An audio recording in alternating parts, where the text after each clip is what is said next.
Evelyn Ramirez had lived quietly in the town of Silver Pines for more than 50 years.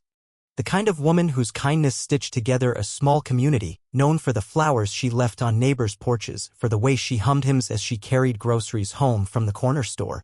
But on one cold evening, beneath the flickering red of a traffic light at Birch and 8th, that peaceful life ended in a way that would tear open every wound this town had been trying to hide. She was 73, 5 feet tall, wearing a faded blue coat and gripping a worn canvas bag filled with vegetables and canned soup when she was stopped. She hadn't even finished asking why before 2 bullets pierced her chest. The men who pulled the trigger wore police uniforms: Officer Scott Calloway and his partner, Brandon Tate. Their faces were tight with the kind of arrogance that comes from too many years without consequences. There were no witnesses. No body cam footage. Dashcam disabled. City cameras on the block. Under maintenance, the report said. The official story was written fast and with practiced hands. Suspect made a sudden movement. Officers feared for their safety. Use of force necessary. The file was closed by the end of the week. Silver Pines wasn't the kind of place where people asked questions out loud. Whispers, sure, but real action? The town wasn't built for that. The men in uniform controlled the narrative. It wasn't the first time they'd hurt someone who couldn't fight back. But Evelyn Ramirez was not just another forgotten name. She had a son. His name wasn't on any local records. No one at the church knew him.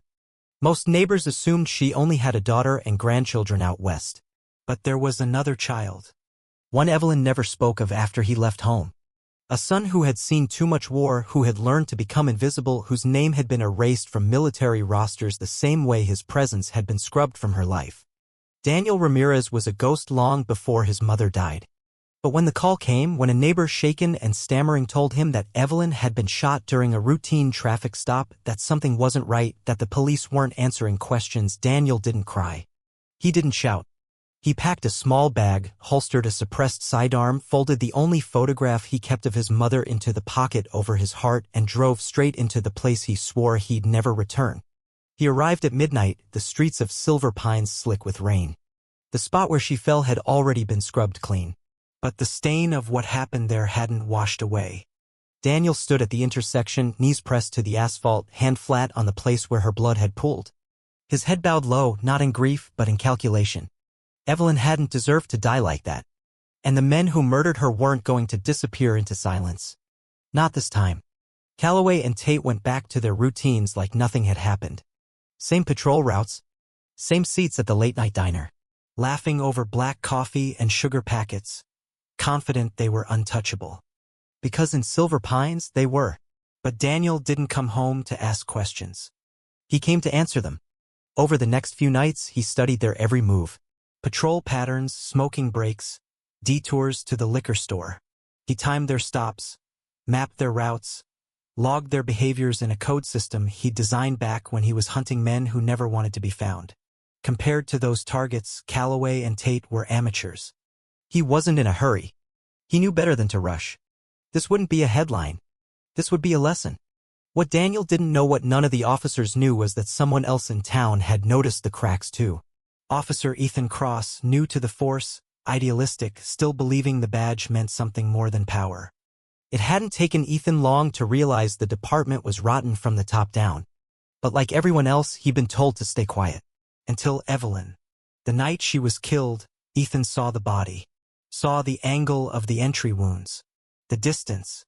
The lie written into the report. But complaints disappeared in this town. Evidence got lost. And the men who asked too many questions? They found their careers ended before they could begin. Ethan started digging in the dark, archiving dispatch logs, cross-referencing fuel receipts and patrol car GPS records. That's when he noticed the strange black SUV that kept showing up near the patrol routes. Always at a distance. Never close enough to interfere. But always watching. Daniel's SUV. The soldier and the rookie weren't allies yet. But the storm they were both circling toward would pull them into the same current soon enough. Daniel set up his operations center in a storage unit on the outskirts of town, under the name Michael Reyes. Inside were maps, printed reports, surveillance footage. Tactical gear neatly arranged. Every detail methodically planned. Every possibility accounted for. He wasn't going to kill them. Not right away. Death would be too easy. No, Daniel understood that the worst punishment wasn't the grave, it was knowing, for the rest of your miserable life, exactly why the power you'd once wielded was gone. When the time came, it happened fast. Daniel waited for the moment Calloway and Tate were parked at their usual diner, sipping coffee, relaxed, predictable. He was 4 blocks away, watching from the shadows, timing their exit. Their next turn would lead them straight into his hands. What he hadn't planned on was the black sedan parked at the far end of the block. Engine off. A camera mounted low on the dash. Another hunter. Daniel adjusted course, kept watching. Whoever they were, they hadn't made their move yet. But it didn't matter. The plan was already in motion. The night air was sharp with the smell of rain on hot pavement as the cruiser rolled to a stop at the corner of Elm and Grant. 2 men inside, unaware they were being boxed in. Daniel's SUV moved silently into position. Lights off. Engine humming low. The first suppressed shot cracked through the window, catching Tate clean through the shoulder, sending blood spattering across the dash. Before Calloway could even register what was happening, the SUV smashed into the side of the patrol car, crumpling metal, spinning the cruiser into the intersection. Daniel stepped out. Calm. Precise. Every movement practiced. Calloway clawed for his weapon, dazed, struggling against the seatbelt. But Daniel was faster. He wrenched the door open, disarmed him with a brutal twist, and hauled him halfway out of the vehicle.